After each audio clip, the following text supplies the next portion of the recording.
Are you ready? Jamie Markley, David Van Camp, and Scott Robbins. We just become best friends, yep. Making sense of it all. Now I get it. And having some fun. Lighten up, Francis. This is the Markley, Van Camp, and...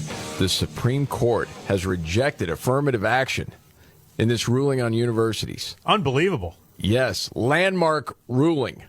From Daily Wire, the Supreme Court ruled against Harvard University and the University of North Carolina's affirmative action policies in a decision that will have a profound effect on the admissions processes at universities across the country. Yes.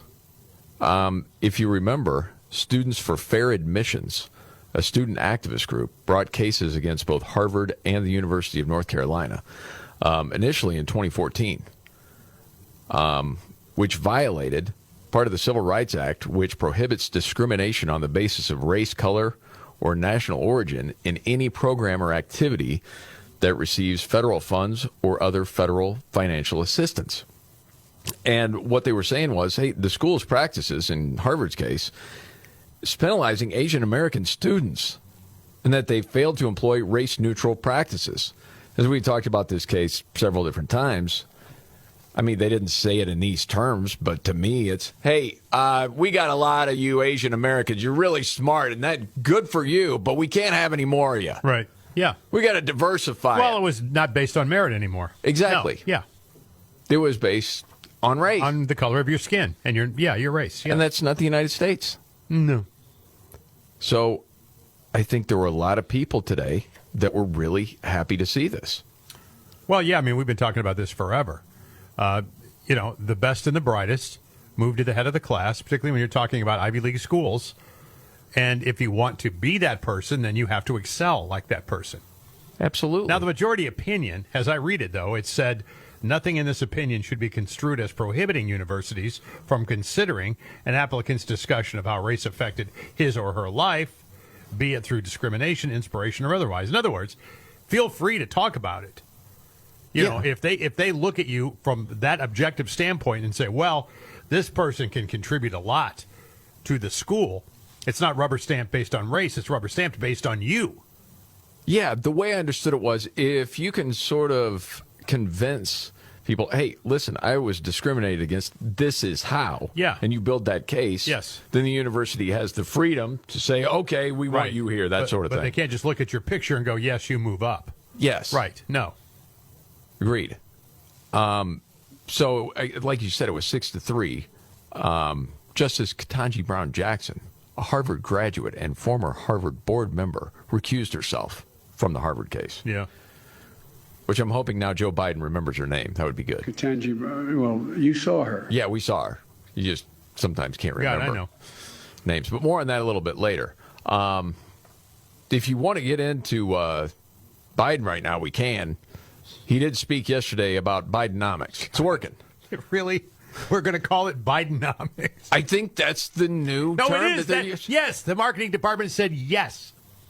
I think that people from Bud Light left and went to the Biden campaign. I mean, honest to God, what is going on? That's the best you can come up with in the campaign? And it's a weird message because you're saying it's working, but yet we need to turn this thing around. Right. What is it? Yeah, I don't know. And guess what? What? Bidenomics is working. Then why do you need to come back? It's a strange message to me. He is not exactly on his A game right now. This has been pointed out many times over the years. The president? Yeah. No. Did you catch that part where he was talking about Chinese President Xi Jinping? And he's starting to talk about how much time they spent together again? I've long said, and I mean this, I was on the Tibetan Plateau with Xi Jinping. I traveled 17,000 miles with him. I've spoken with him more than any other head of state because it started when I was vice president, and President Hu was the president, and he was the vice president. We knew he was going to be successful. What? Who? Did you catch what he was trying to say there? No. Okay. It was inappropriate for Barack to spend that time with him, but I spent a lot of time with him. I met alone with him, just he and I, and a simultaneous interpreter 68 times, 68 hours. What? 68 times, more than 68 hours. Okay. By the way, I turned in all my notes. Oh, okay. All right. What? Whatever. There was other gibberish that I couldn't quite make out. But under the trickle-down economic theory, 3/4 of U.S. industries grew more consecrated. What? What do you say? I'm thinking I didn't go to Mass. Was it goo industries? Industries that produce goo? What was that? 3/4 of U.S. industries grew more consecrated. He's fine. As David will remind us all the time, that's a stutter. He had it as a kid, and then, well, he overcame it for decades, and then it came back. It's not mental decline or senility at all. Of course. Can you imagine this guy on Password? What? Actually, no, I can't. No, I know. Now that you say it. No. And then with the Biden family, this is a completely different story. Of course, we've been following this for a while. The IRS whistleblower, Gary Shapley, whatever. He's been out talking to several media outlets. Yep. And, we played the clip from CBS yesterday, which is still surprising to me that CBS is covering it. I'm glad that they are. He was also on with Brett Baer talking about basically, it really gets deep in the weeds as far as, where this thing started, where it ended up. And all of a sudden, this was like big news to people when he said this yesterday on Fox. Like, this is where it led, talking about the Hunter Biden case. They went to the D.C. U.S. Attorney's Office in March of 2022, and they presented this case to them. At the same time as that was occurring, they requested discovery from the agents, which is a typical step when they're getting ready to charge. Okay. Now, I wasn't in those meetings. I asked to be in those meetings, as did the case agent, so we didn't help present to them. But after that occurred, he was no longer looking to charge in that district. Wow. Oh, boy. And I think Brett Baer was, pretty sincere. He's like, whoa. So that's earth-shattering news. So Biden-appointed D.C. U.S. Attorney Matthew Graves would not allow him to charge in his district. So I didn't learn that fact until October 7th of 2022, so looking back to March of 2022. And that's when David Weiss in October 7th, 2022 said that the D.C. U.S. Attorney's Office will not allow us to charge there. And then he added that he would requested special counsel authority and was denied in that meeting. Okay, just stop there. So that guy says, nope, not happening here. No. Okay. And you have the other case of who is lying between Merrick Garland and Weiss. Somebody's lying because they've given different statements, basically saying, no, it wasn't me. No, it wasn't me. It was him. It was him. No, who is it? Somebody lied under oath. And so then to that, Kevin McCarthy, House Speaker, talked about that and said, well, yeah, what about that if Merrick Garland was lying there? One has lied here.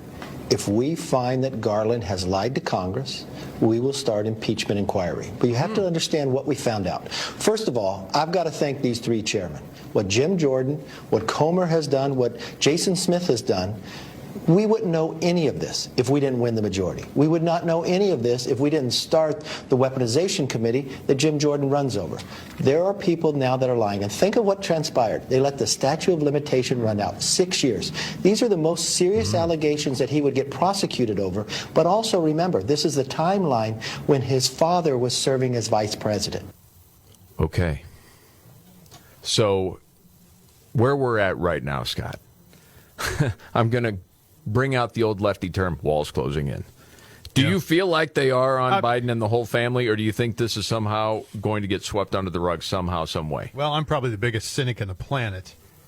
And I think I don't know. I think it gets swept under the rug, too. I don't know how, but none of this stuff seems to have any traction. It goes out there and you're like, oh, my gosh, this is insane. And then it just goes away, poof. Or you get some slap on the wrist to Hunter, and he's free to do whatever. But this is... They're getting the proof of this entire scheme that benefited the family. And again, it's not just about Hunter Biden. It's how Joe benefited and was really calling the shots. So I got to believe that they're going to keep going after this. At some point, you just can't ignore it anymore. So, again, we'll see. There was something else that happened last night, and I was curious if you would even mention this to me off air. And that is, there was a perfect game in Major League Baseball last night.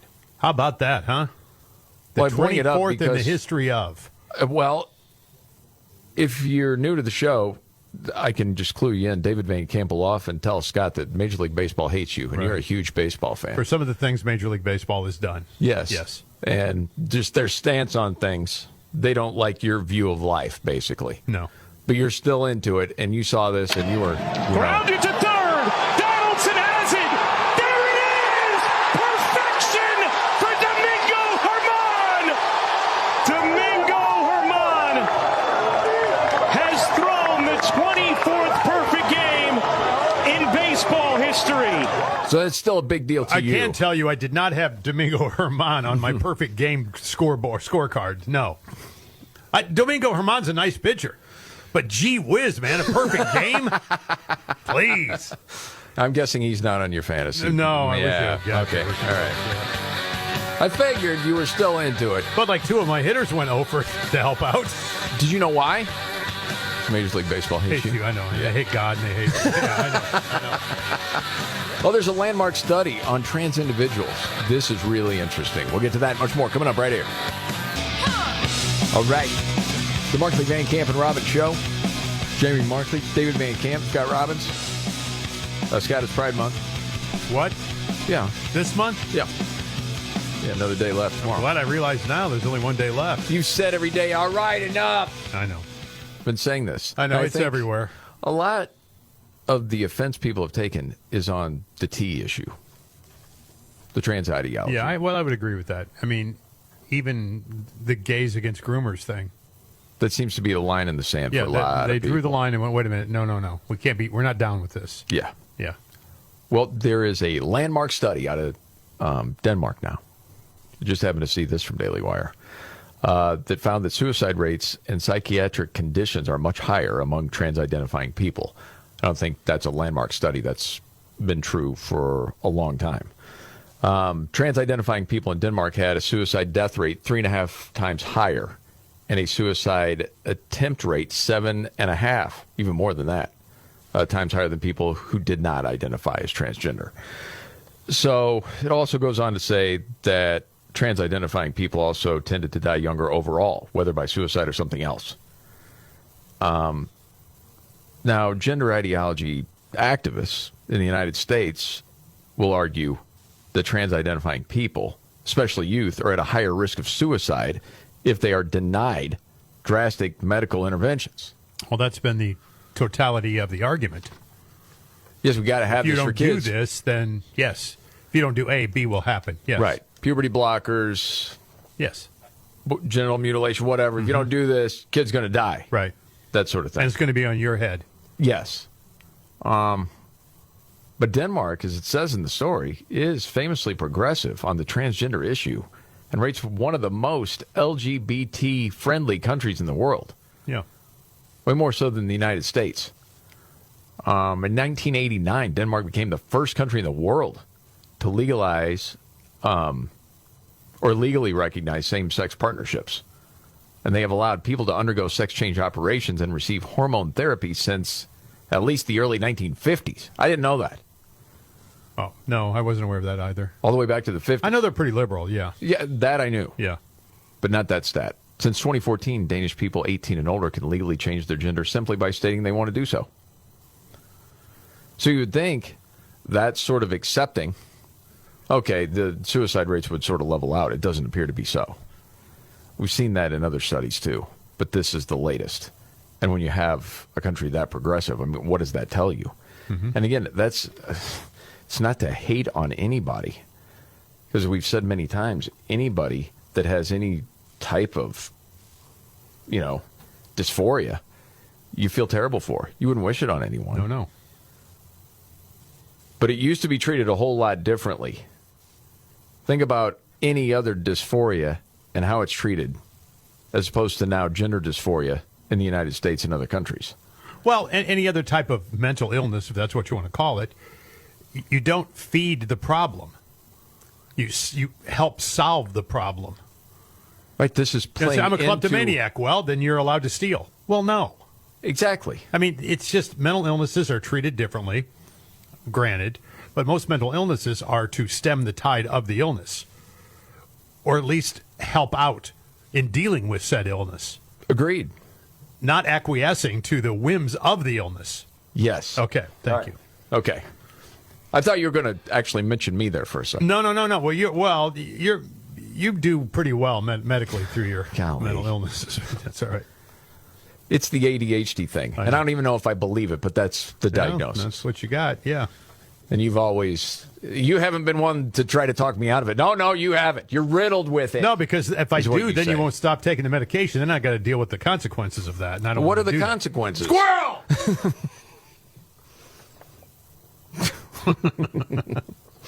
It does help you keep focused. It does, yes. There's no doubt about it. Okay, worst time to travel over the holiday weekend. Oh, gosh. July 2nd. No, tomorrow. Tomorrow, huh? Okay. Yeah, expected to be the busiest time on the roads, especially between 10 in the morning and 5 in the afternoon. And also could be Saturday at 1. And then midday on Tuesday, the 4th, and late Wednesday afternoon. You know, the best times are really early in the morning or later at night. That's kind of a pain. Well, they got depending if you have kids and things like that. The whole cluster at the airport's going on again. Oh, my goodness. I mean, and again, Transportation Secretary Edge is standing there in the middle of a busy airport throwing his hands up. Well, we're efforting to blah, blah, blah, blah. We're going to try to blah, blah, blah. We need to work on blah, blah, blah. And people are like, I can't get out of that town. Well, and they mention weather in some places okay, but then you get to, and then there's a lack of employees in some of these areas. Okay, this problem's been around for a while. I don't know about you. You think about whether it's like Thanksgiving, Christmas, different times where travel's high. Do you even think about flying? Oh, no. No, gosh, no. At least right now, I'm not now. Oh, my gosh, who knows what you're going to run into. It was like the 4th of July sneaks up on boot edge. Like, what? 4th of July? That snuck up on me. Wow. Gosh, dang. Yeah, it's a mess right now. Yeah, no doubt about it. All right, a lot to get to, including... Robert F. Kennedy Jr. had a town hall last night. Yeah, shirtless. He had a shirt on, actually. But they were calling him a vaccine kook. Is he? We'll get to that and much more coming up right here. All right, then. The Markley, Van Camp, and Robbins Show. I'm Jamie Markley, the Gen Xer. David Van Camp, the Millennial. On vacation. The sexy boomer, Scott Robbins. You think this is a big story, don't you? It is a big story. The Supreme Court. Oh, it is. I think it is a tremendously big story. I mean, we've been talking about this as Americans for a long time. The Supreme Court handed down a major ruling on affirmative action today, rejecting the use of race as a factor in college admissions as a violation of the 14th Amendment's Equal Protection Clause. This case against Harvard and the other one against North Carolina.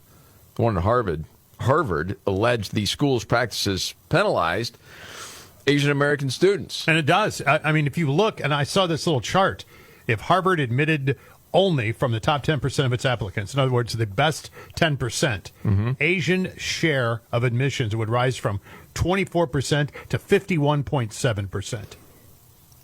Isn't that the way it's supposed to be? White would drop 37 to 35%. You have a problem with that? Listen, man, when you talk about Ivy League schools and the best of the best, that's what we've been told, right? Ivy League schools are the best. And we have reason to believe that. Yes. Yale, Harvard, Brown, all these institutions, right? Then you would want to only have the high achievers be eligible for the education they're about to receive. Correct. This is not a community college. No. So this is why they set the standards they set. Every school has them. Every college has them. You have to meet a minimum requirement of some kind to gain entry, right? Mm-hmm.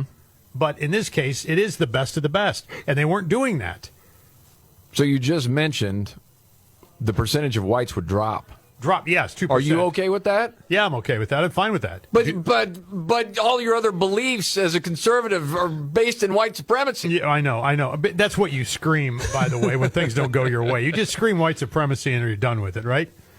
A lot of people do that, or the patriarchy. But no, I mean, there's prestige in going to these schools, and I think they lose that prestigious banner when they do this based on race as the percentage of applicants who make it through to get into school there. Well, not only that, but we've heard story after story of different people that were allowed in based on race. Yeah. They get there, and they're in over their head. Right. They can't keep up. And then they're talking about, well, we need to lower the grade standards because grades are racist. They're like, okay, give me a break. Right, and it's not exactly $800 a semester either. Well, it's piles of dough. Yes. And I'll be honest, I have not seen the New York Times piece on this yet. Mm-hmm. I've only seen the backlash so far. Well, you know exactly what they did, yeah. Well, people are saying, is the New York Times actually saying that black and Latino people aren't smart enough to compete with whites? Yes. Yes, that's exactly what they're saying. Without blatantly saying it like that, but what they're saying is we need this. Well, because isn't they're that not racist? smart enough. Well, the answer is yes. Of course it is. Wow. Now, will this decrease the amount of Hispanics and blacks that would make it if based again on the top 10% of the applicants? Yes, it would. So I mentioned this earlier. In the Harvard case, Ketanji Brown Jackson recused herself because she's been on the board there. She went there. Okay. But not so with North Carolina. And her dissent, I can read part of it for you. Sure. If you want to hear it. I pretty much know what it's going to say, but go ahead. With let them eat cake obliviousness, today the majority pulls the ripcord and announces, quote, color blindness for all by legal fiat. By deeming race irrelevant in law does not make it so in life. And having so detached itself from this country's actual past and present experiences, the court has now lured into interfering with the crucial work that UNC and other institutions of higher learning are doing to solve America's real-world problems. No one benefits from ignorance. Although formal race-linked legal barriers are gone, race still matters to the lived experiences of all Americans in innumerable ways, and today's ruling makes things worse, not better. Yeah. Translated means that you're a racist. Okay. So if someone is saying, all right, there was something to do with race in a kid's upbringing, that they didn't get the education that they needed, work to solve those problems. But once it's time to go, whether to Harvard, North Carolina, wherever, it's got to be a meritocracy. That's the only fair thing. Mm-hmm. So no, I agree with you. Right, man. You should challenge the problem head on where it lies.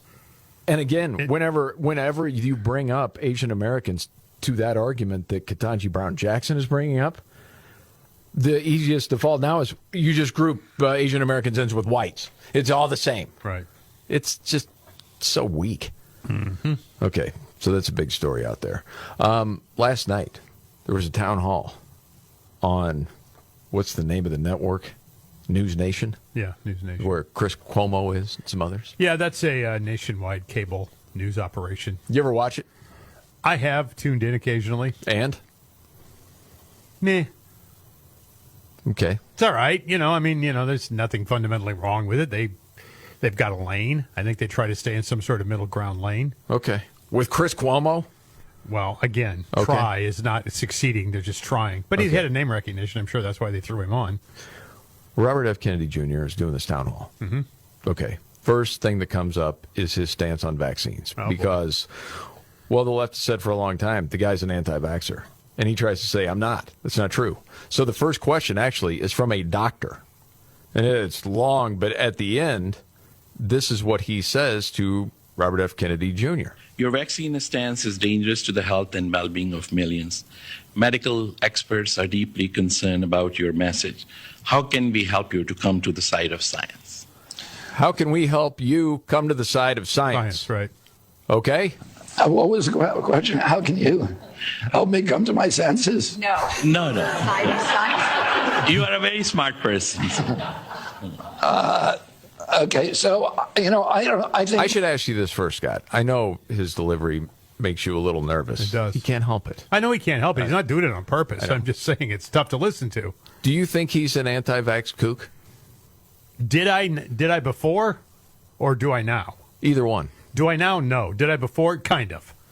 And that was just the way it was portrayed. Because all of a sudden he comes out of left field with all this stuff, right? Yes. Yeah, so... So do you think people are like listening to what he has to say now? Oh, more and more. Oh, absolutely now, yeah. It's interesting. I think most people don't know what my stance is on vaccines. I've never been anti-vaccine. And I've said that hundreds and hundreds of times, but it doesn't matter. Because that is a way of silencing me. Using that pejorative to describe me is a way of silencing or marginalizing me. My position on vaccines, I think, virtually every American would agree with my stance on vaccines, which is that vaccines should be tested like other medicines. They should be safety tested. That's basically it. And then there's a back and forth that goes for 10 minutes. And it kind of goes around in circles. Well, you said this, but what about this? And he's like, but you can't show me the test, the long-term test that was used for this particular vaccine. And that's sort of where it goes. But I think the more people actually listen to what he says, and I know some will say, well, that's not what he actually said back in 2005. Right. Okay. Just going on what he is saying right now. There are times it makes a lot of sense. And again, I don't know everything that he said at every point in time. But he's a problem for the Biden administration. There's no doubt about that. Oh, sure. Yeah. And the more that he's out there, because I don't think he's going to stop. He seems to be ready for this fight. It's going to be a problem. And then I can't help but think at some point in time, they're going to say, Joe, you can't do this. And here comes Gavin Newsom. We're getting way ahead of ourselves. Gosh dang, I just read an article on that today. Where? That very same thing. Where? I can't remember where. I read 100 things. But it was the same thing. That he will, at some point in time, go, okay, I can't do it.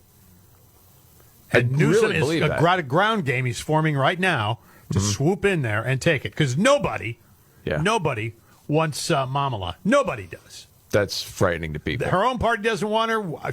Conservatives certainly don't want her. Independents don't want her. Nobody wants her. And more than anything, the power brokers of the Democratic Party want someone they can control, and they can certainly control Gavin Newsom. He's a doofus. Oh, He's a male bimbo. He's a mimbo, as they would say. Yes. Oh, you know what? We got it. Lose track of time.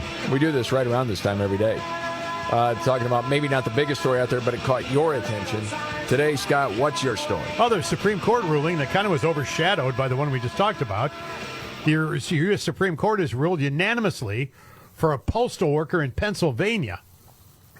It's a very important religious liberty. It was a big dispute over how far employers should go to accommodate faith-based requests, particularly in the workplace. Wow. Guy's name is Gerald Groff, Christian mail carrier from Pennsylvania, asked the court to decide whether or not the U.S. Postal Service could require him to deliver packages on Sundays. He's like, I'm not doing it. They're like, yes, you are. No, I'm not. So he went to the Supreme Court over it, and he won. A 50-year-old precedent that established a test to determine when employees should make accommodations for their religious practices was put on the table. The ruling came down from the court. They said, yeah, you win. You got the right. You can refuse to work on Sunday based on religious grounds. Wow. Now, the fear, of course, is everybody who has to work on Saturday or Sunday or whatever may go, well, based on my faith of church of what's happening now, Saturdays are when we have our service. So we'll see. Can you prove your church attendance, sir? Right. What was the main point of the sermon? Yeah. This guy won, though. That's another Supreme Court. Again, you won't hear much about this one today. Well, I don't know that you'll hear much about this either. Did you see the fire that destroyed the interior of a Roman Catholic church in Orlando? I did. 1 year anniversary of the Supreme Court decision of Dobbs versus Jackson. Jeez. Can you imagine you switch this around? Liberal media would be all over that. Oh, yeah. But not the way it works in reverse. No. Dude, you see it more and more all the time. The, people that are supposed to be about, tolerance?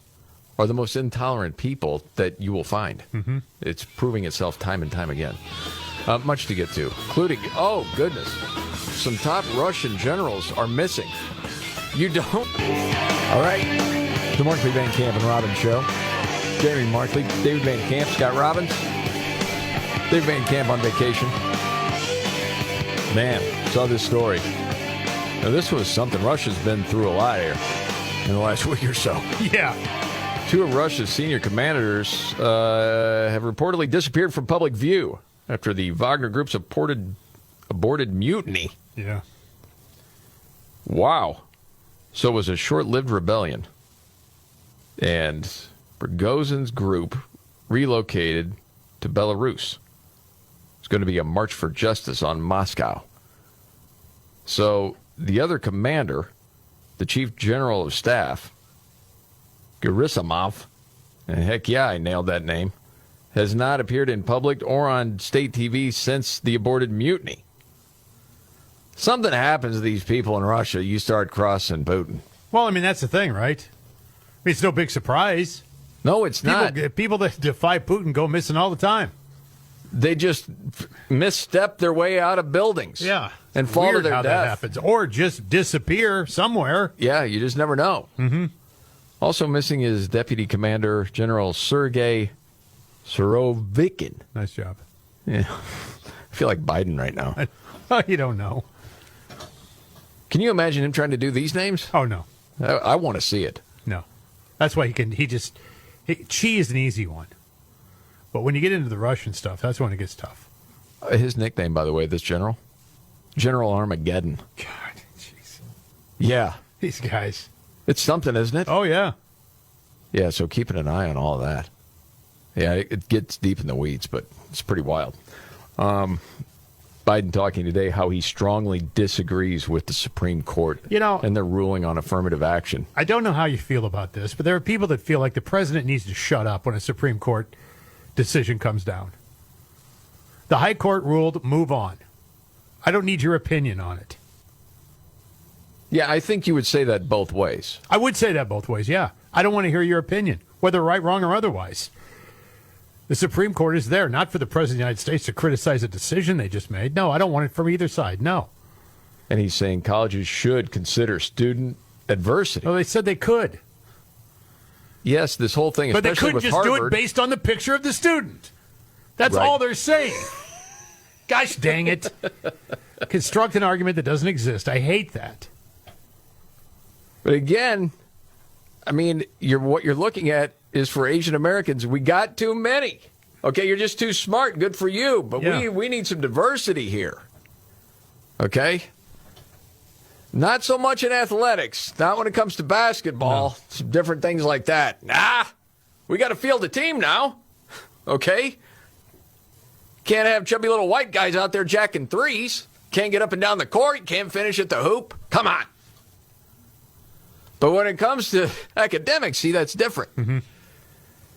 By the way, unless they decide to go in the sports route, because what are they saying? If you can't make the grades, then are basically coming from white supremacy? Oh, there'll be something concocted. I mean, you're just hearing the beginning of the salvos that are going to be fired here. Well, maybe they'll do it with sports in the end and say, hey, scoreboards are racist. Are you kidding me? Okay, everybody's a winner. We're going to hand out trophies for everybody.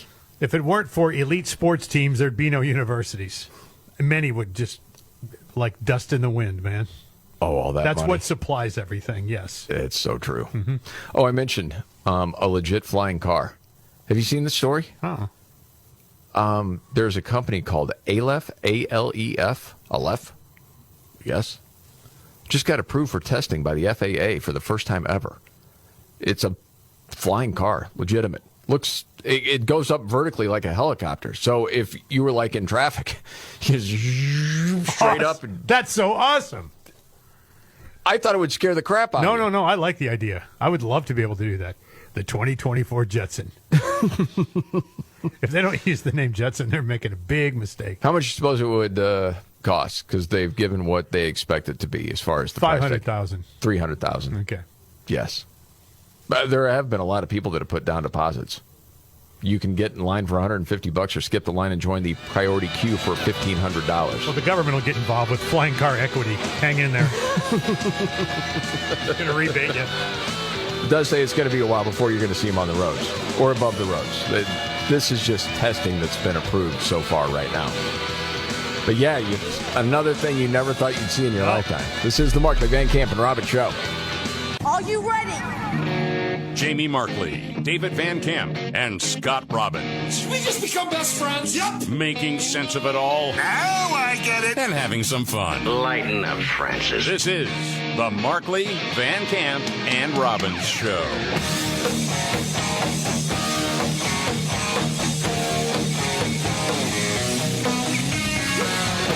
The Markley, Van Camp, and Robbins Show. Jamie Markley, David Van Camp, out on vacation. There's Scott Robbins. Big Supreme Court ruling today. Ruled against Harvard University and the University of North Carolina's affirmative action policies. And as it's written, a decision that will have a profound effect on the admissions processes at universities across the country. Well, yeah, I mean, people have been screaming about this for years, right? Yes. Parents and students alike. I mean, kids that busted their fannies and applied to these universities only to be rejected because they already had too many of them, meaning skin color. Yes. Yes. Too many Asian Americans. Right. Too many whites. Too many whites. Yes. You had a whole chart that you went through earlier. Yeah. I mean, it will certainly affect more Asian students that will be allowed entry now. Absolutely. For sure. It'll be less whites, less blacks, less Hispanics. And again, you have almost this argument that people on the left are making that certainly sounds like, well, Hispanic students, black students, they're not smart enough. You got to give them a little hand up. Right, which is racist unto itself. It is. Extremely racist. And now it seems like the messaging is, oh, no. That's not the case at all. That's not what this is, because Biden just spoke about this. And this is fresh. Part of this I haven't even heard yet. We don't have to spend a ton of time on it, but we'll see where it goes. The United States Supreme Court has recognized the college's freedom to decide how to build diverse student bodies and to meet their responsibility of opening doors of opportunity for every single American. In case after case, including recently, just as a few years ago in 2016, the court has affirmed and reaffirmed this view that colleges could use race not as a determinative factor for admission, but as one of the factors among many in deciding who to admit from a already qualified pool of applicants. Okay, you're rolling your eyes. Well, I am, because that's patently probably not true. There was a criteria that had to be met. There was a percentage that was going to be met. Yes, that's the part I don't understand. And again, if you include the top 100, if that's the cutoff, 100, let's just use that as an example. Again, we see a precipitous increase in Asian Americans who are now be allowed entry. Well, the other part where he says, allow every American. Right. Listen, I don't know about you, Scott. Getting into Harvard? Like when you were 16? No, you're not smart enough. People know that. No. It's not for every American. No, my great-great-great-grandfather could have been Edwin Harvard, and I still wouldn't have gotten in. He goes on. Today, the court once again walked away from decades of precedent and as the dissent has made clear. The dissent states in today's decision, quote, rolls back decades of precedent and momentous progress, end of quote. I agree with that statement from the dissent. The court has effectively ended affirmative action in college admissions, and I strongly disagree with the court's decision. Because affirmative action is so misunderstood, I want to be clear, make sure everybody's clear about what the law has been and what it has not been until today. Okay. I'm asking right now, man. There's 8 minutes of this. But in a nutshell, that's what he said. That's really it. That's the Cliff Notes version of it, but yeah. Do you want to treat this like a book and then go to the last 30 seconds? Sure, yeah. Yeah, that way if we're asked about it, we'll know. Exactly. All right, roll it. We can't go backwards. I know today's court decision is a severe disappointment to so many people, including me. But we cannot let the decision be a permanent setback for the country. We need to keep an open door of opportunities. We need to remember that diversity is our strength. We have to find a way forward. We need to remember that the promise of America is big enough for everyone to succeed. That's the work of my administration. And I'm always going to fight for that. Oh, yeah. I want to thank you all. And I know you've been told I have a helicopter out there waiting to go up to do an interview in New York. I'll be talking more about this, a live interview. But thank you very much, and we're going to have plenty of time to talk about this. Okay. But we're not going to let this break us. Thank you. The Congressional Black Caucus said the Supreme Court has thrown into question its own legitimacy. Is this a rogue court? Is it a rogue court? This is not a normal court. This is not a normal court. See, now let me tell you what the Progressive Party would say if a Republican president just did this. Go ahead. There's targets on the back of those Supreme Court justices. That's violence. They would, they would. They would do that. They absolutely would. Yes. The president's calling them illegitimate. Yes. Well, this every nutball in the world now is going to be out to get them. And of course they would. Dividing. Right, dividing and anger and maladjusted people will try to take it into their own hands. I mean, you'd hear this kind of nonsense. This knucklehead slurs his way through whatever that was, and you're going to hear a word.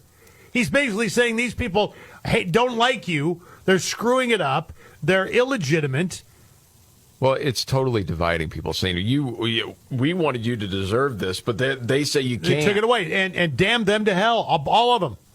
What about the Asian Americans? No, I know. They earned it. If this isn't they stirring the violence pot, by their rules, words are damaging. What he just said should be considered a threat.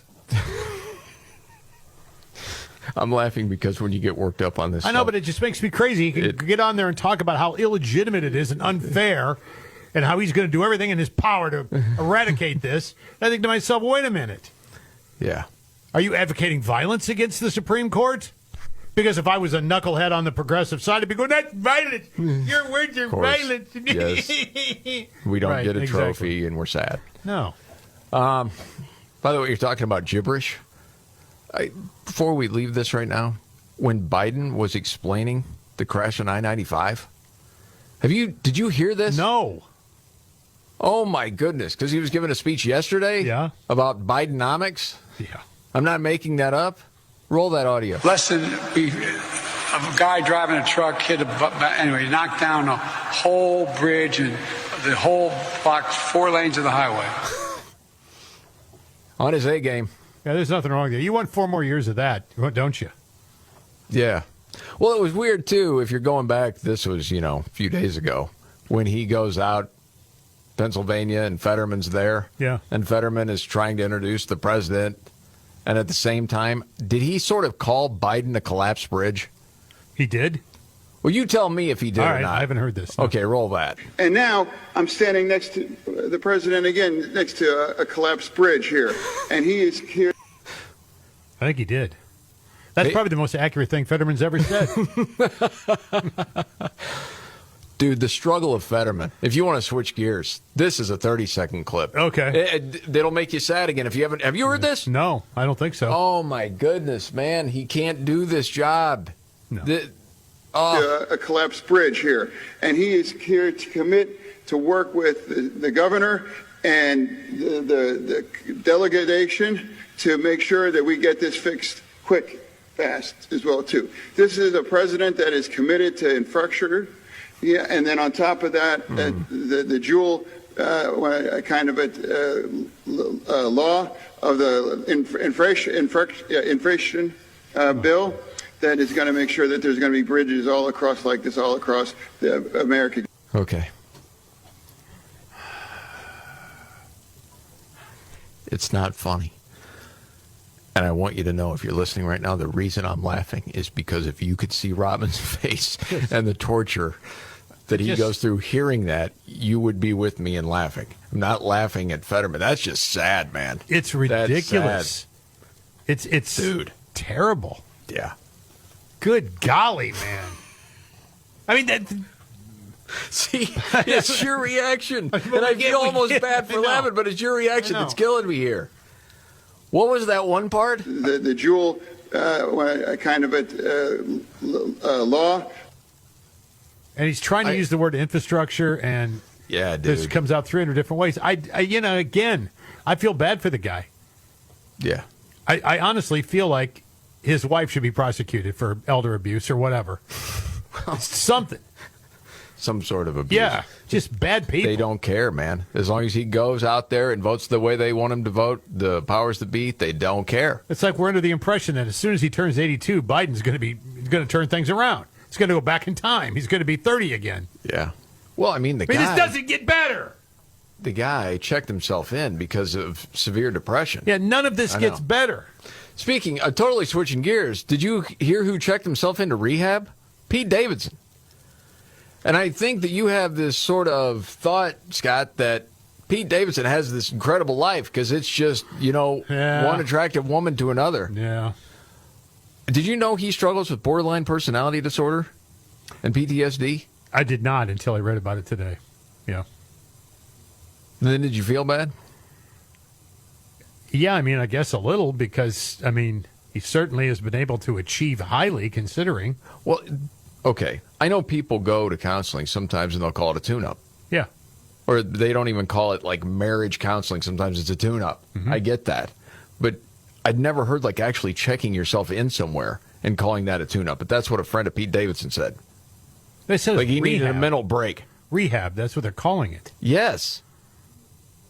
Yeah, that was in the New York Post. But this isn't a drugs and alcohol thing, or is it a drugs and alcohol thing combined with his mental illness? I don't know. Rehab was a funny way of putting it. Yes, yeah. Said anyone who knows Pete knows he'll always step up and get help when he needs it. He has a lot of people in his corner who love him and support him and are proud of him. Expected to get out soon. I don't know. And I know you brought it up off air, Madonna. There was a scare, but you don't even believe it. See, God dang it. And I don't want to be that person. I really don't. But the minute I heard it, I thought, here we go again. Get her back in the news cycle right before tour starts. What was a serious bacterial infection over the weekend? Yeah, ended up ICU for several days. At one point, she was on a ventilator. Yeah,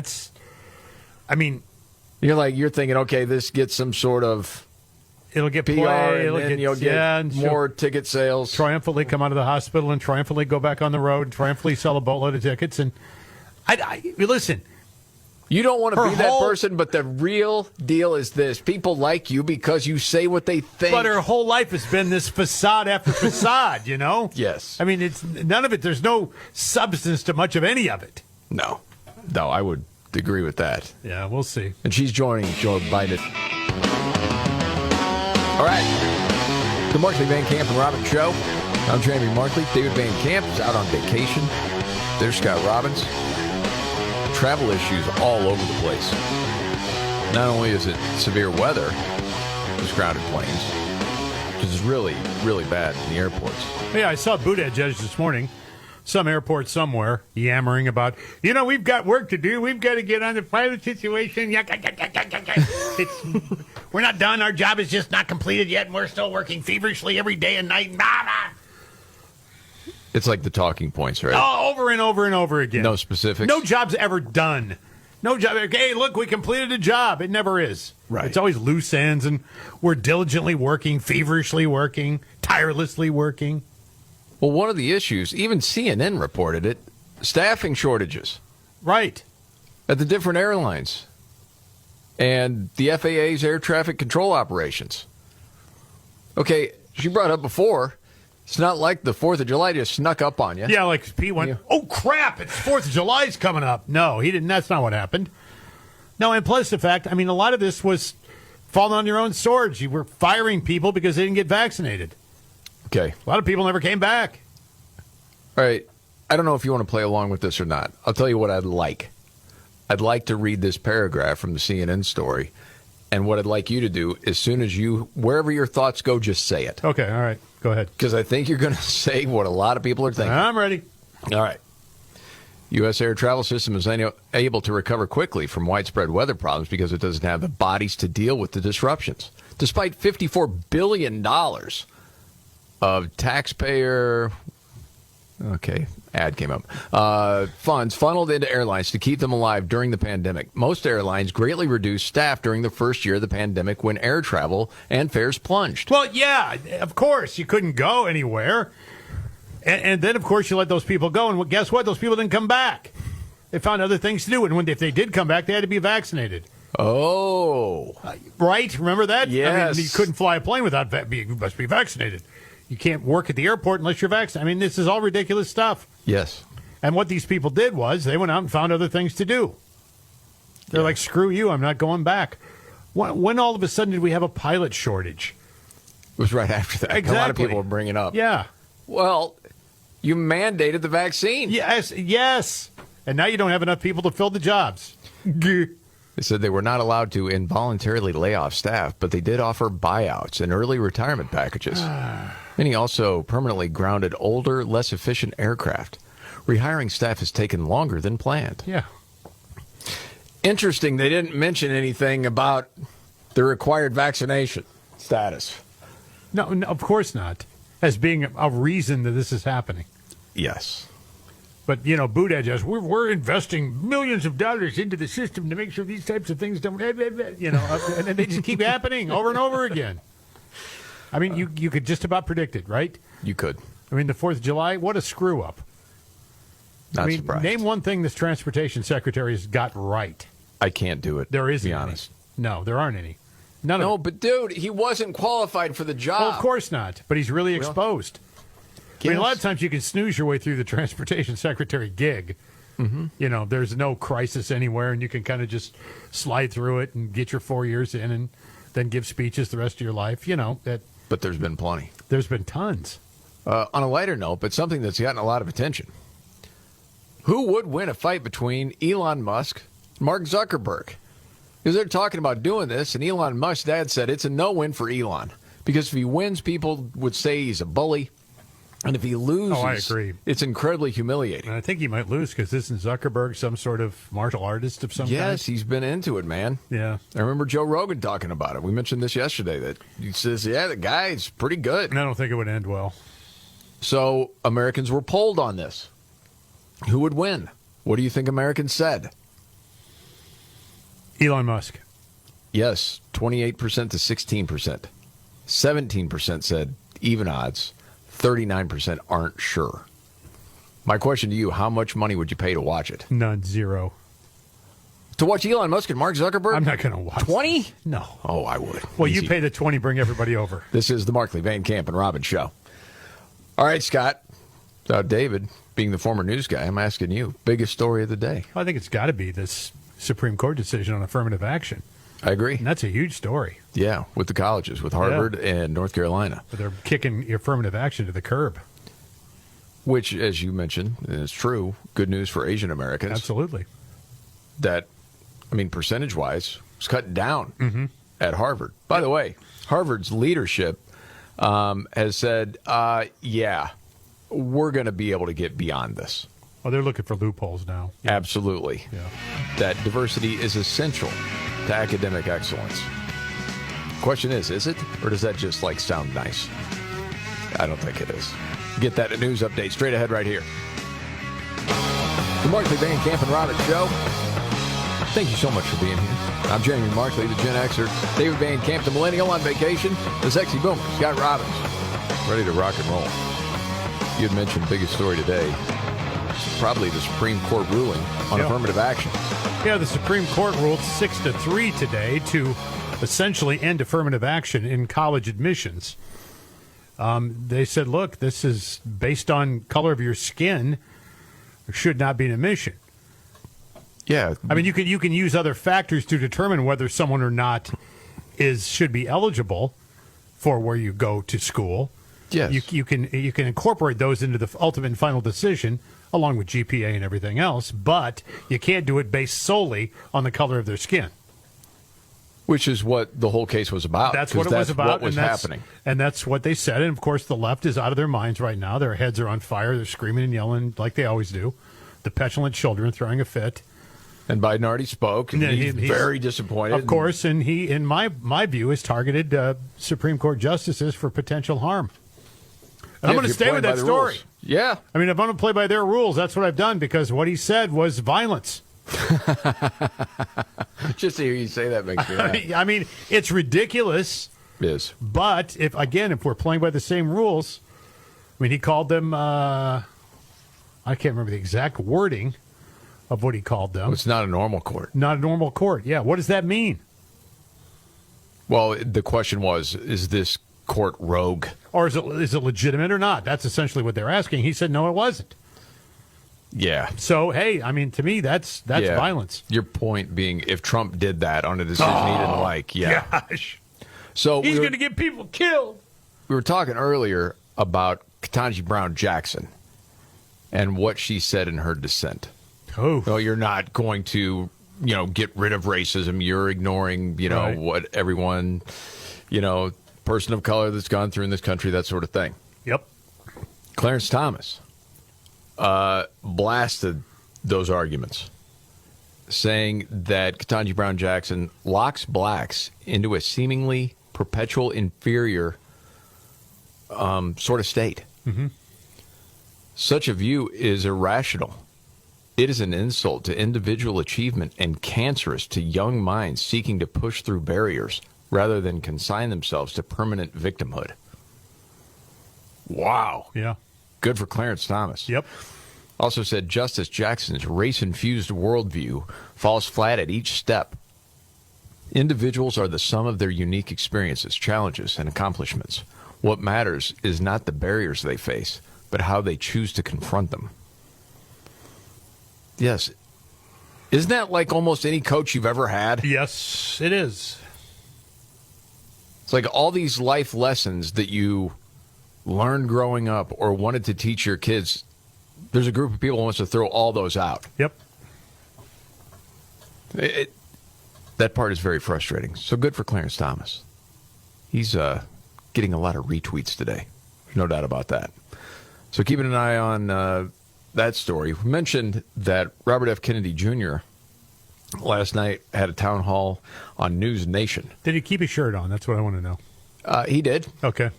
I don't know if everyone in the crowd was happy about that, because if you haven't seen the video of him doing a workout, doing some push-ups, I did. I asked Van Camp yesterday, is that real? Is that some sort of Photoshop thing? Like, no, I think it's real. That's what I thought, too, when I first saw it. And then I realized, no, that's him. The dude is 69, and he's ripped. He's ripped. Really is. Yes. Like, very little body fat there. Yeah. He's a beast. Yes, and I have no idea. Is that some sort of diet? Is that the exercise? Van Camp's like, those are implants. Talking about his chest. Yeah, I don't think so. I mean, he and McConaughey, they should do. McConaughey should interview him. They both should have their shirts off. Oh, yeah. Doing push-ups? Yeah. Hilarious. I guess CNN put a tweet out with a video of him working out. And in the tweet, they said, there's nothing junior about presidential candidate RFK Jr.'s pecs after his shirtless workout went viral. There are people on the left seeing that tweet from CNN, freaking out. Really? Didn't like it. Oh, jeez. Yes. That Mehdi Hassan from MSNBC, that hack. That guy. Responded saying, sorry, what? Did CNN just rehire Chris Licht? I am lost for words. What is this, he said. Okay. Then, what was it? The Washington Post? Oh, that Taylor Lorenz. I take no pleasure in reporting that cable news is at it again. Listen, CNN's guilty of a whole lot of things. Yeah. No doubt about that. But that harmless tweet, really? And again, RFK Jr., you heard the news that Jake Tapper, he didn't want to be a part of that town hall because RFK Jr. has spread so much disinformation about vaccines. Oh, yeah, from the guy, Russian collusion, P-tape, vaccines. Award-winning journalist Jake Tapper. Yeah, the original haircut, who now all of a sudden, journalistic integrity tells me I can't have him on because he's a liar. Mm-hmm. Shut up. So at the town hall, that was the first question last night for RFK Jr. Mm-hmm. Hey, a lot of people, dangerous disinformation, kids and vaccines and autism and all this stuff. And, what do you have to say to it? Now, the whole thing goes like 9 or 10 minutes. Right. So just, little clips to give you an idea of what he was talking about, because the question was asked by a doctor, and he is answering the question. Here's just part of it. Anybody who wants to read that can go to the Children's Health Defense website, and you can read HHS's admission that not a single one has ever been safety tested pre-licensing. Now, that's what his thing is. Mm-hmm. safety testing first before you put it on the market. He's saying no one does it. Nope. For long-term effect. Okay? What I've said is other medicines are required to do that. And we should have to do that for vaccines. If I'm wrong, show me the test, show me the study. You won't be able to, because there are none. That means that we don't know what the long-term risks are, the risk profile of those products. And I'll give you mentioned chickenpox. So when do you want to hear this about CDC chickenpox? Was thinking of recommending this chickenpox vaccine as mandating for children. Okay, just full disclosure, he obviously can't help the issue he has with his voice, but it makes you uncomfortable. It does. It makes me very uneasy. But anyway, I like what he says. Well, for the next time, I'll just get the script and I'll just read it to you. But for the sake of this, I'll let him finish what he's talking about. They did a study, and the scientist they hired to do that study was a scientist called Gary Goldman, a contract scientist. And he did the study in an isolated place in California called Antelope Valley, a long-term study. And what they find is if you give the chickenpox vaccine, mass vaccinate with chickenpox, it stops chickenpox, but it causes shingles epidemics later on, which are 20 times as deadly as chickenpox. Have you ever heard that? I have. Okay, he goes on. If you go, nevertheless, despite those studies, we mandated for American children in this country. In Europe, they don't.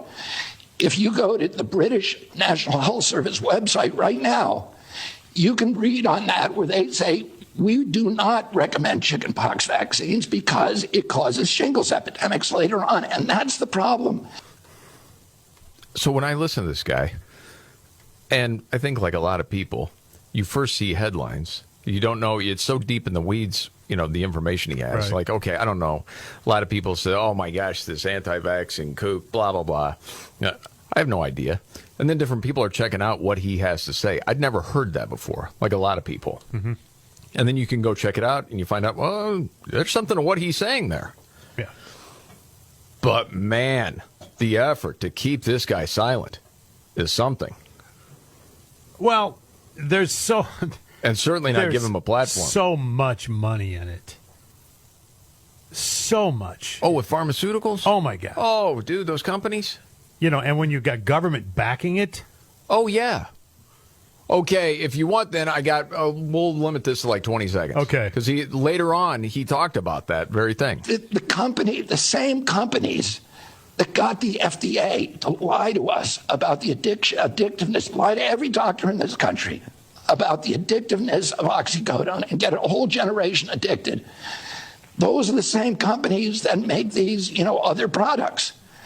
And the 4 companies that make vaccines in this country, Merck, Sanofi, Glaxo, and Pfizer, have paid over $35 billion in criminal penalties over the past decade for lying to doctors, for falsifying science, for defrauding regulators. Yes, he goes on. We talked about it before, man. Yes, when I first got put on a sleep aid, it was not addictive. Mm-hmm. I'm here to tell you, it's addictive. So I think what he's saying does resonate with people. It's going to be interesting to see where this goes, man. Because as we mentioned earlier, he's the Biden administration's worst nightmare. Well, and this is a complete grassroots campaign that's been helped by virtually no one. Yes. Particularly the media. Yes. They don't want him on because they feel like there's this stink on him. And when they put him on, now you're... Oh, we're giving misinformation. Yeah, we're giving this guy a platform for misinformation, yeah. What I would say is, don't just trust me. Go do the research for yourself. I'm reading to you exactly the same as what you can find. Yes. I don't have secret channels. Right. You're just trying to figure out who's full of crap and who's telling you the truth. That's right. That never ends. By the way, do you believe this? This was a study. What's this? Yeah, this was a whole school studying this, man. Women without children at age 35 are at the highest risk of binge drinking and alcohol use disorder. Whoa. My. Caught you flat-footed on that one. A little bit, yeah. Why do you think that is? Don't overthink it. Lack of fulfillment. I think a lot of people would say that. Boy, people can get irritated fast. Oh, they get really mad, yeah. If you even suggest that. I know. You could be different with every individual. You're not sure. Yeah. But this new study shows that newer generations of middle-aged women are also more likely to engage in excessive alcohol consumption, and that women without children are most at risk. The proportion of women in these at-risk groups is growing amid rampant marketing and social media messaging that normalizes drinking among reproductive age women.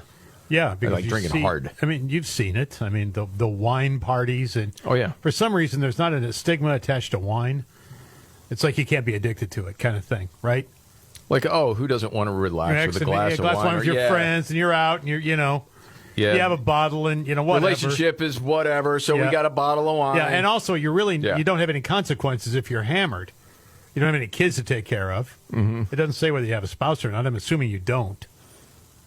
Or no one that would question your behavior. Yeah. Yeah. So, you're right about that, though. The wine thing gets a pass. Like if you had... It does. Middle-aged women shotgunning beers. Oh. Or doing beer bongs. Right. Be like, hey, what are you doing? Or Jack and Coke or Jack shots, Right. But no, things like that. That looks worse. Well, it's wine. We go out and we drink wine. Yeah. Okay. Yeah, I just found that to be very interesting. It is. Yeah. I agree. Boy, this is not a big surprise. I'll make it short. I just happened to see it Wall Street Journal today. It was actually the most read story earlier today. Portland is losing its residents. It's lost nearly 3% of its population between 2020 and 2022, and the numbers are going down. That's significant. And why?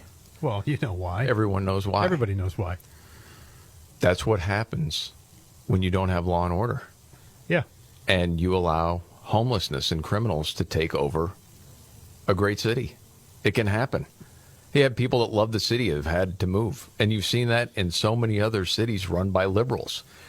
And you can go so far as to say, well, their intentions are good.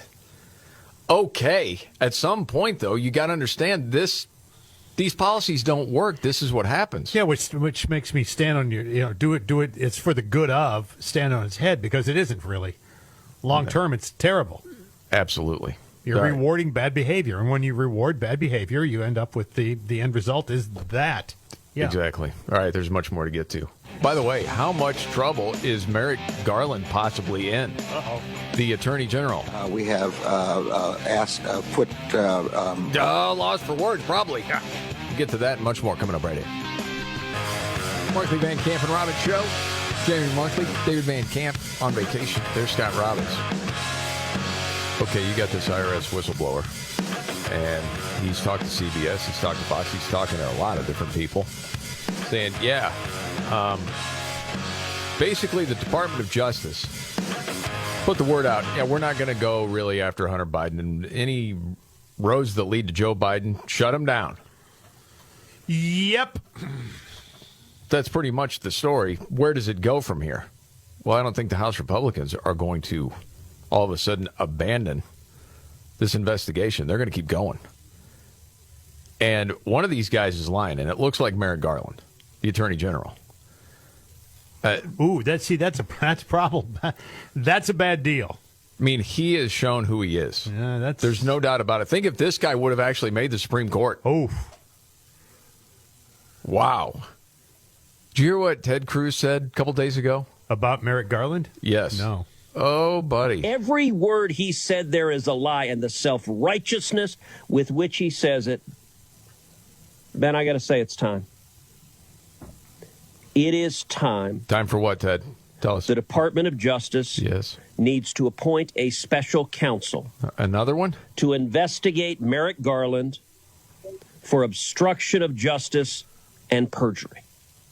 Well, he's not going to appoint somebody to investigate himself. That's the problem. No. I mean, I like the passion, though. There's a reason he's saying don't ask these questions. Let's be clear. It is his integrity. And I want to walk through it because that is a very serious statement. But at this point, the evidence that Merrick Garland personally committed multiple felonies is growing greater and greater. And the chances that the Merrick Garland Justice Department will fairly investigate evidence of his wrongdoing are zero. Yes. So who's going to do it? That's what a lot of people are asking. Look, man, this guy's despicable. We've No known doubt. it for a long time. We know it's political axes to grind. We know Yes. he does it. We know he's guilty of it. Yes. And it is time. But there's more coming out about the Biden family all the time. Yeah. And then you wonder, okay, are the Democrats going to just clean house and go with Gavin Newsom and be rid of all these people here soon? Possible. It's intriguing, at the very least. We'll see. This is the Markley, Van Camp, and Robbins Show. Are you ready? Jamie Markley, David Van Camp, and Scott Robbins. Did we just become best friends? Yep. Making sense of it all Now I get it. and having some fun. Lighten up, Francis. This is the Markley, Van Camp, Jamie Markley, David Van Camp. He's on vacation. There's Scott Robbins. Big story today, the Supreme Court. As far as affirmative action, college admissions, done. Say no more. Talked about this for a long time. And what it comes down to, Harvard especially will no longer be able to accept applications based on racial preferences. That's a good thing. Mm-hmm. Asian Americans were hurt a lot by this. Well, it's a good thing because that's how America rolls. The cream rises to the top. It's a meritocracy. Yeah. If you find your niche and you're good at it, then you're rewarded accordingly. And if not, you're able to go elsewhere and use that skill set somewhere else. But it's all based on your skill set. What do you bring into the party? Well, it's interesting. And it would get into admissions for colleges. Generally speaking, it's GPA, and it's things associated with your high school career. Yeah. Your volunteer work, your activities with organizations, all these things are weighed together. But not the color of your skin. Exactly how they phrased it. If you've had to overcome adversity, Yeah. that can be taken into consideration. Sure. But I think you put it pretty well. It's like you're not just going to look at a picture and say, yep, we want him, not him. Yeah, we need you. Right. Yeah. No, of course not. And that's where, I see this guy, the Students for Fair Admissions, that was an organization that was part of this lawsuit that went to the Supreme Court. Mm-hmm. And ultimately they ended up with the victory. And it was 6-3, by the way, was the vote. Yes. The 3 dissenters, there's the 3 you think there would be. So. Yes, and Ketanji Brown Jackson recused herself from the Harvard case, not the North Carolina case, but the Harvard case. Yeah, the Harvard case. Because she went there and she was on the board there. And, well, Joe Biden's not happy about this. More on that in a second. But, this was basically breaking as we were coming on the air. Yeah. Uh-huh. So haven't heard all of the hot takes from the left, but apparently there's a meltdown going on. Oh, gosh, yeah. Everywhere. Yeah, reading this like at town hall. Yeah. Apparently the left says we're returning to the pre-Civil War days. Yeah, right. Are you serious? Yeah. And apparently, forget those Asian kids. Why? We're supposed to love everybody, aren't we? Everybody with the same chance? The cream rises to the top? Yeah, No. always, yeah. Exceptionalism is rewarded. Yes. It was interesting because some polling came out, and this was months ago, about the Supreme Court banning colleges and universities from considering race and ethnicity in admissions. Who was in favor of the ban? 63% of all Americans. Yeah, shouldn't be based on that. No. 36% opposed. With white people, it was 66% say, yeah, that should be banned. 34%, no. With blacks, 47% said, yeah, that should be banned. 53% opposed. Hispanics, 60%, yeah, should be banned. Asian, 65%, yeah, should be banned. The left is treating this like there are so many people upset today. Really? At best, it's like half and half. At best. Well, so interesting. That's the world they live in. Well, yes. They're only reporting on the bubble they know. Well, and in their world, everybody's upset about it. Well, and I guess if your job is basically to be a race hustler, this puts a little gas in your tank, I suppose. Sure. Gives you something to rail about for a while. But yeah, Biden was out there with the prepared statement. It's almost like they knew it was coming. And he rattled on for, 10 minutes. So we'll be, following all of this and the reaction. And Harvard's already said that we're going to find a loophole. We're going to do what we want to do. Okay, so we'll see. Speaking of Biden, He's been out talking a lot over the last few days. Yep. Well, he was in Chicago yesterday talking about Bidenomics, which is the new talking point from the Biden administration as far as the campaigning goes. Bidenomics. Yeah, that's the theme now. So he was talking about that yesterday. Part of that was saying, But under the trickle-down economic theory, 3/4 of U.S. industries grew more consecrated.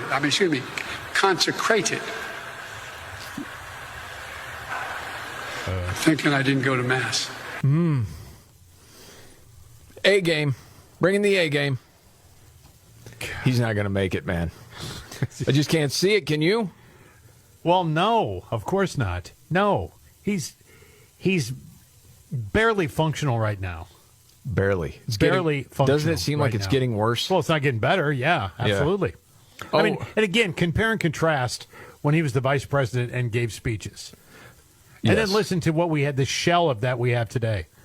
I mean, and come to your own conclusion. I mean, well, when he was trying to explain that crash, 995, but what was that? What he was saying? Less than a guy driving a truck hit anyway, knocked down a whole bridge and the whole block, 4 lanes of the highway. I don't know. Yeah. I mean, I know what happened. Right. Well, it is weird, man, to go back to what Fetterman, who we know, well, he had the stroke. I mean, he's checked himself in for depression. And we know part of what he's trying to work through. And remember, the word was last fall, everything would be fine by the time he took office in January. Yeah. And now we're looking at July 4th, and this was just a couple of days ago. He called the president a collapsed bridge, really. Yes. He did. And now I'm standing next to the president again, next to a collapsed bridge here. And he is... I should have just stopped right there. Okay. Accuracy, good job. See you later. But it didn't stop there. And he is here to commit to work with the governor and the delegation to make sure that we get this fixed quick, fast as well, too. This is a president that is committed to infrastructure. Yeah, and then on top of that, the jewel kind of okay, that's enough. You get the idea. It's so uncomfortable. It is.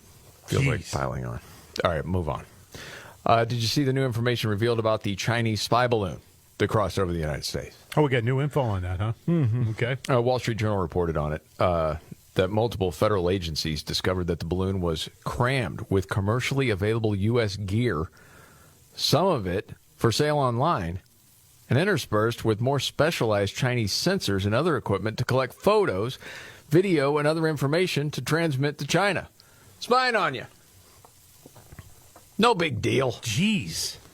And they had large solar panels to power it and was able to capture radar data. Well, at least it was environmentally friendly. Didn't have to stop somewhere and gas it up. Because that's where the panels are made. Yes. Anyway, China's threatened the United States against making details from its investigation into the balloon public. Say, you do that, we're going to be forced to respond in a harsh manner. What's your reaction to that, Scott? Initially, of course it irritates me, yes. But then I think to myself, they know who's running this thing. What are you going to do about it? Of course. What are you going to do about it? Yeah, I mean, look at where all the trails lead. There were some deals done. We know a lot about you, Joe. Dude, and your whole family. Right. And I'm looking at this China thing. I'm saying to myself, we have become their bee. Yup. And Taiwan, which they're going to invade next to take it over, I saw a piece on this last night on the news. They're responsible for damn near everything digitally that we do in this country is produced in Taiwan. Yes. On shaky footing. Yes. We're screwed, man. I mean, truly, yeah, your point. I read this stuff and I'm like, okay, what's the line in the sand? Don't cross the line. What line in the sand? There isn't one. Well, and so far, you could say, well, we've respected China's demands, or you could say we've cowered, like a little bee. Yeah. However you want to say it, and have not shared details from the investigation with the public. Even though we have a history of doing it with other nations. Either Daily or, Wire had a good story on this. they got us economically where they want us. I mean, they've allowed. I mean, it was allowed that China became the technology giant. Mm-hmm. Yeah, that they still. I mean, we couldn't remember the car thing. Of course, they couldn't get. There's certain things in cars that are manufactured there you can't get here. And slowed that production down. And I keep hearing about what chips. Biden will bring this up all the time. The CHIPS Act. Right. But where are we with the CHIPS Act? I mean, we're already we're nervous as hell with the Taiwan situation. Really nervous. Should be. And we should be. Yeah. Yeah. Because you talk about Senators sent catastrophic. a letter saying, "Hey, this thing with China, you need to answer for this. We'll see." Put that. Yeah, it's a long line right now. Is it a sternly worded letter, though? Of course it is. Yes. Update on Ocean Gate's Titan submersible. What? This story. Yeah, it was presumed human remains were recovered. Pieces. Yesterday. Of people. Yes. Yeah. Yeah. Yeez. Yeah. It's brutal. Well, I guess, again, the only thing you can walk away from this is that chances are very likely no one felt anything or knew anything when it happened. Yes. I mean, if there's anything that eases your mind a little bit, nobody seemed to have suffered at all. But, man, it's just one of those stories that you'll remember when that was the big story and just. But you remember we were talking about the thing having enough oxygen, and then, if they run out of oxygen, they suffocate, and, that's horrible, man. Yes. Well, and, I mean, it was right before I was off for a few vacation days. I mean, at the time, there was still some hope. Yeah. But Van Camp was saying, they're probably gone. Yeah. And you hate to be cynical at that point in time, but, there's probably some truth to that. And, yeah, I mean, that's just the update on the story. Don't have to spend a whole lot of time. But it was sad ending, but again, expected. I'm just glad they found some remains. You know what? Let's just get all the bad news out at one time. This bad news section is brought to you by... It's the Russian Navy, likely right now, is training combat dolphins. Not dolphins. Oh, yeah. Yeah. To carry weapons? To intercept Kamikaze enemy divers things? in the Black Sea. Yeah. Oh, boy. Yeah. Heard about that before. The Russia's trained animals for a range of missions. But, yeah. Combat dolphins. Where's the dolphin people uprising? You think Russia cares about that? You're blowing up dolphins, man. For those new to the show, Scott's bucket list was to swim with the dolphin. And I did. Van Camp made it Yes, happen. I did. It was legendary. It was awesome. So you get all the bad news out of the way at the same time. I hugged that rubbery creature. Still, man, I saw that video like 2 months ago. It's fantastic. It's still on the Facebook page, isn't it? I don't know. I think it is. Right. Yeah. If you want to look it up. All right, we got to get to a news update. More next. The Markley, Van Camp, and Robbins Show. Jamie Markley, Dave Van Camp on vacation. There's Scott Robbins. Who wants to talk to Carlson update? Anybody? Oh, I do. Yes. I don't know if you saw this at Red State. Mike Miller was reporting that Tucker's not only doing the Twitter thing, because he's had 7 episodes on Twitter, like 10 to 12 minutes, somewhere in there. Yeah. A lot of views. It's basically what was his opening monologue on Fox. Yes. But that's all he's doing. He's not doing guests or anything. No. Yes. Right. The word is here, raising a lot of money. I heard that. Yes. Going to start his own thing? Yes. Wow. So, Fox has sent him a cease and desist saying, hey, you're actually still employed. We're just, canceled the show, the top-rated show. Right. But you can't do this. Well, he's lawyered up with, from all we can tell, like the best of the best when it comes to lawyers. And they disagree with that. Oh, my gosh, yeah. I mean, he's got a battalion of them. No. They know what they're doing. Well, Harmeet Dillon's one of them said, he will not be silenced. So he's raising money for a new media company. Jeez. According to veteran media reporter Dylan Byers, the 8 remaining members of the Tucker Carlson Tonight team were told on Monday that they would need to leave Fox by mid-July with the option to reapply for new positions. Well, now. So Tucker's raising all that money. new media company. I mean, if you were to ask me right now, well, what do you think would happen? They'll take Fox down.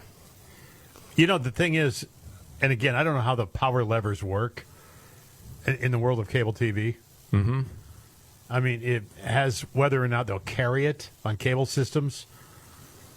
Well, you know. Does it matter? I think if you're going to be a major player. Really, Old Man River? I understand what you're saying. I get it. It's a new world, man. No, I understand that, but I'm not opposed to streaming at all. I watch streamed things, you know, but it's got to be subscription based. I'm guessing, or probably will be. Maybe. Yeah. Maybe not. Yeah, I don't know. It's fascinating to watch this happen. Well, you know, we've all talked about what happened to the ratings at Fox, not just Tucker's slot, but that slot. entire evening lineup. Yeah. And what happened to the audience. What was even crazier is what happened to the 25 to 54-year-old demographic. Yeah. It really tanked. Mm-hmm. And yeah, the younger you go, as far as some sort of, well, is it going to be a part of a cable package? It doesn't even matter. You think how successful the Twitter thing is. Yeah, I suppose it doesn't. It just, I don't know.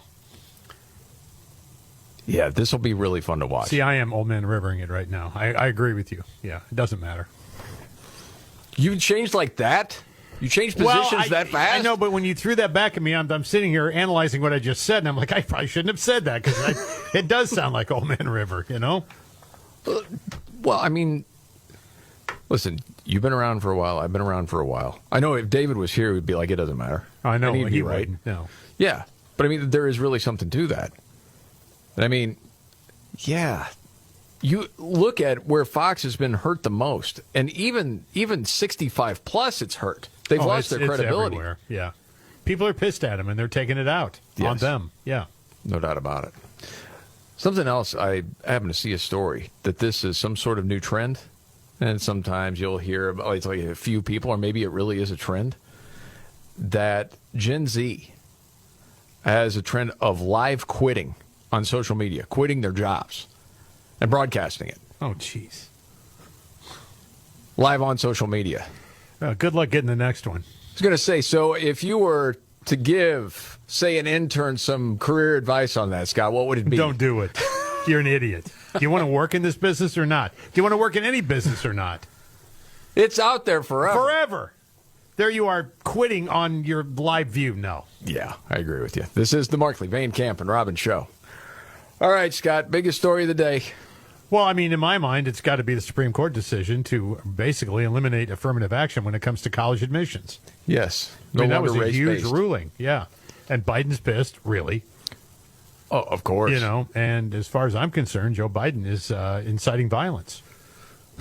It's hilarious. So I'm playing by the same rules that the lefties play with. So there. Well, Justice Ketanji Brown Jackson had her dissenting opinion. And one of the really popular things going on social media right now is what Clarence Thomas had to say to her. He was great, yeah. Yeah, it's really good. So we will get to that. And then the Scott Robbins trifecta, your big three of the day. Can't miss that. It's all straight ahead right here. The Markley, Van Camp, and Robbins Show. I'm Jamie Markley. David Van Camp on vacation. There's Scott Robbins. Trifecta coming up in just a few. Big story today. Supreme Court ruled in a 6-3 vote that the race-based college admissions process used by Harvard and the University of North Carolina violate the 14th Amendment's Equal Protection Clause, effectively striking down the use of affirmative action programs in college admissions. Yes. Certainly not fair to Asian Americans. Oh, no. Well, I mean, ultimately, it's not fair to anybody. I agree. I mean, you know, if you want a level playing field, there is a way to get a level playing field, and that comes with achievement. That chart you had earlier with the Asian Americans was really something. Because basically, not saying it in this sort of way, but in essence, Harvard's saying, Asian Americans, we got a lot of you people, and congratulations, you're really smart, but we've had enough. We need to have some other people, some other colors of people in here. Right. I mean, they treated it like American Idol. It's like you allowed in so many, and then they got kicked out. Because if I remember what you quoted earlier, it was like 24% currently, but if... Could go to like 48% or 50% now. Right. Yeah. And every demographic took a hit because of this. I mean, whites, Hispanics, blacks, everybody took a hit because of this ruling. What's interesting to me is when I'm talking to, well, really whites in general, but let's say white conservatives. Yeah. Like, yeah, this is nonsense. This shouldn't be. Right. According to your numbers, the amount of white people would actually go down, but Asian Americans would go up. Yes, it will, yes. And those people would say, yeah, that's fine. But yet they're called by the left white supremacists. That doesn't quite make sense to me. I mean, it's merit-based, man. Right. That's how this works. Yes. And there's a lot of equations that go into merit-based other than academics. Academics is a big part of it, but it's also things you did while attending high schools. Absolutely. Yeah, so, I mean, there's a lot that goes into it and how they choose people. But what they're saying is you can't look at a picture of a white guy and a black guy and go, oh, the black guy gets to go. Or an Asian guy. Or a Hispanic we already got guy. enough of the Asian guy. Yeah, we can't do that. So, anyway, here's what we got to do, right? I mean, and that, again, that's not very American. Agreed. I'm against discrimination 110%. Absolutely. Do not discriminate. But earn your way. Justice Ketanji Brown Jackson's dissenting opinion. Really? Yes. It's pointed out some stories.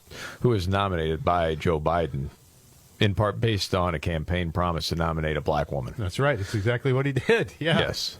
Accused the court's conservative majority of let them eat cake obliviousness. You know, whatever that means. Saying they've detached themselves from this country's actual past and present experiences. Okay. So Justice Clarence Thomas responded to Jackson's dissent, saying accordingly, Justice Jackson's race-infused worldview falls flat at each step. Individuals are the sum of their unique experiences, challenges, and accomplishments. What matters is not the barriers they face, but how they choose to confront them.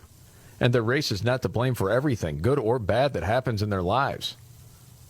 The contrary, myopic worldview based on individual skin color to the total exclusion of their personal choices is nothing short of racial determinism. Yeah. And he goes on. I mean, it's worth a read if you have a chance. When he gets to, what happens if it gets worse? What happens if blacks then fail at a test at higher rates than their white counterparts? The only solution would be race-focused measures. And if those measures were to result in blacks failing at yet higher rates, the only solution would be to double down, and there would be no end. That's right. That's been said before. Clarence Thomas is very good at this. Well, yeah. I mean, yes, he is. I mean, you're reminded of that when you read something fresh. But this was a 6-3 decision. Yes. You know, so. Wow. Okay. Yeah, the meltdown is definitely on from the left right now. I mean, it'll be screeching. You can hear it if you open your window right now. Sure. Yeah. All right, you ready for your big three? Yeah, let's go. Let's do this.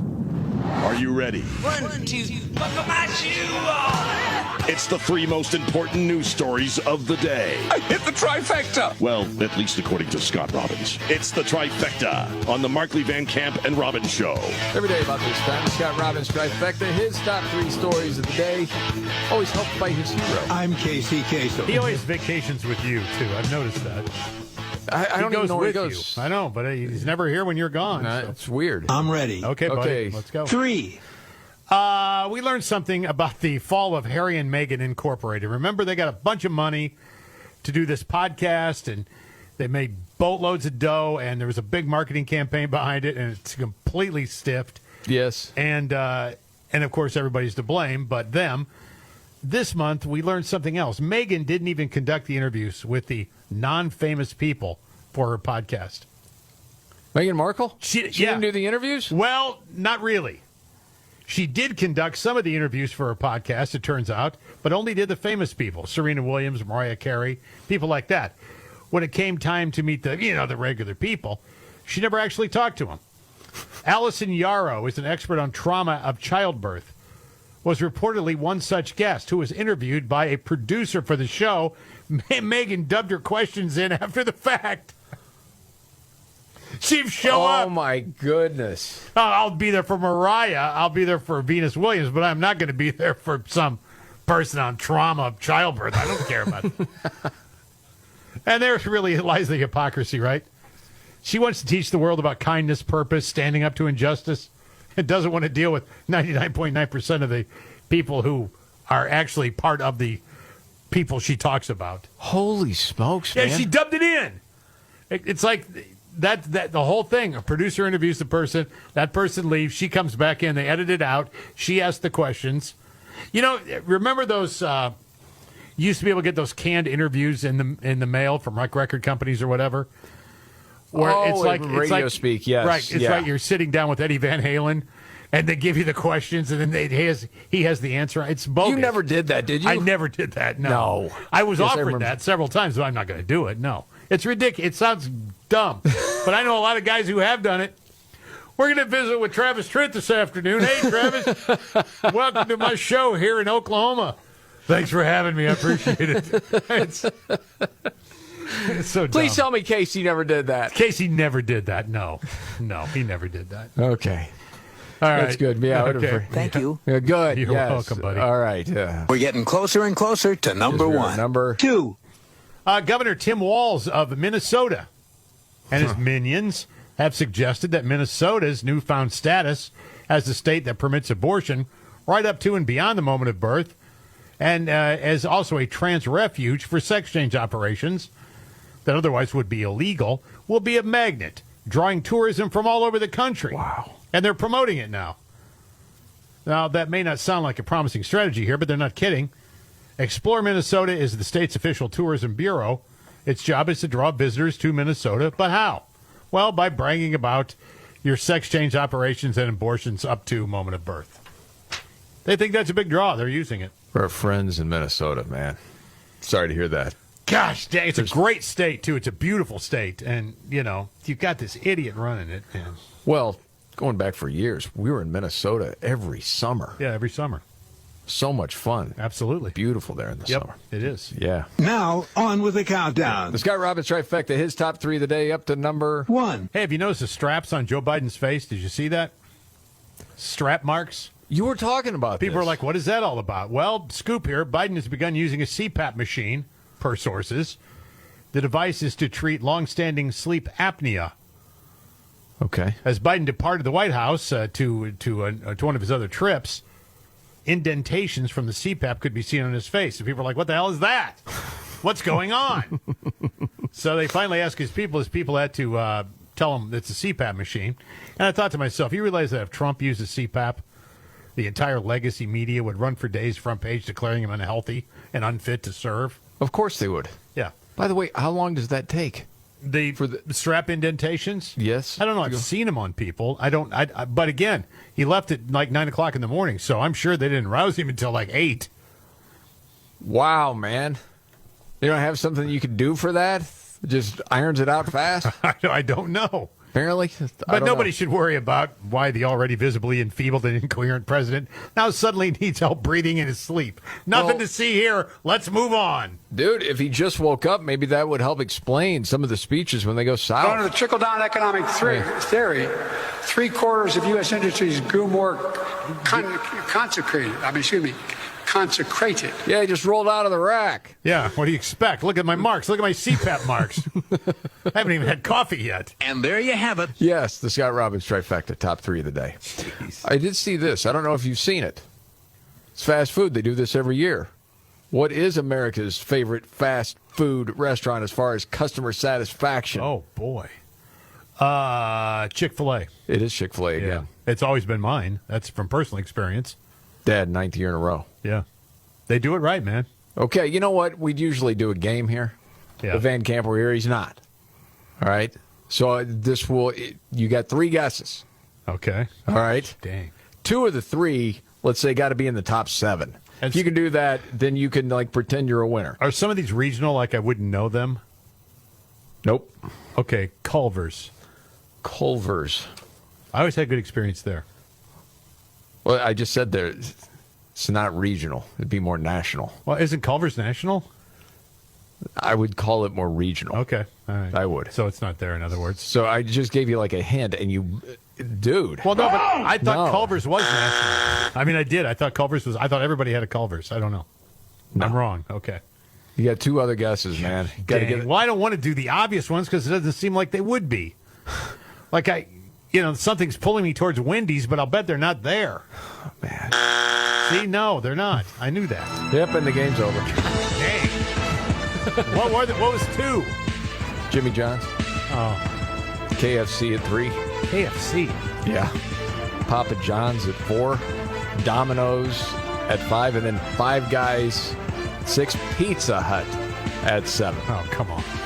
What? You mean McDonald's didn't show up? McDonald's DFL again. You know what everybody says when they pull away from the drive-thru? What? Check the bag! Check the bag! Out of 23, they were dead last. Yeah. All right. News update. Nimrod's in the news next.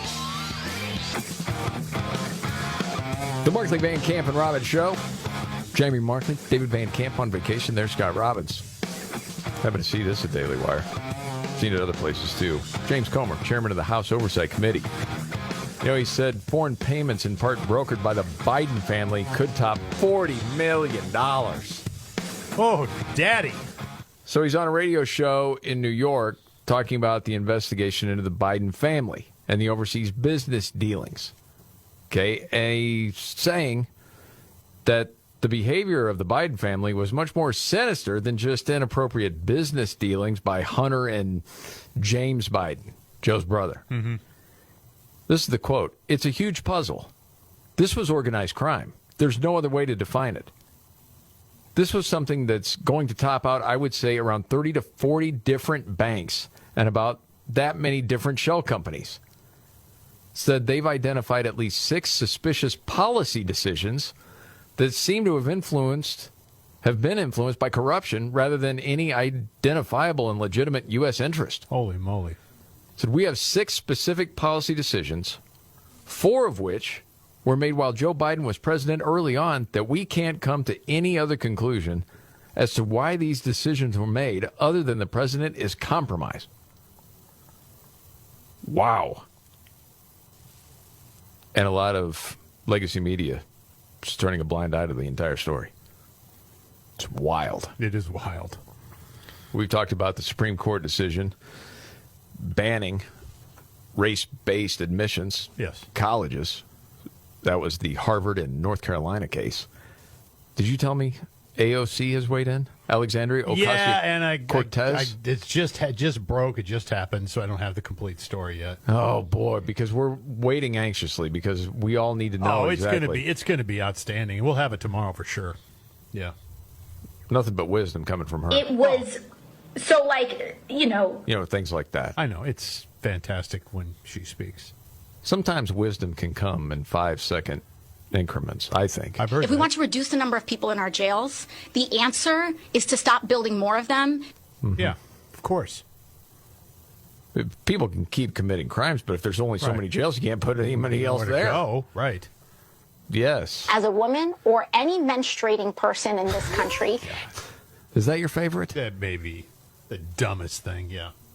Or how about January 6th? This was an all-out attempted coup. So many to choose from. To make me choose one favorite. Well, we've got a whole soundboard full of them, yeah. I can't do that. We've Not got at least room today. for more, though. Yeah. Yeah, we'll get on that tomorrow. All right, you ready for Nimrods? Yeah, let's go. Did it already start? Yeah, okay.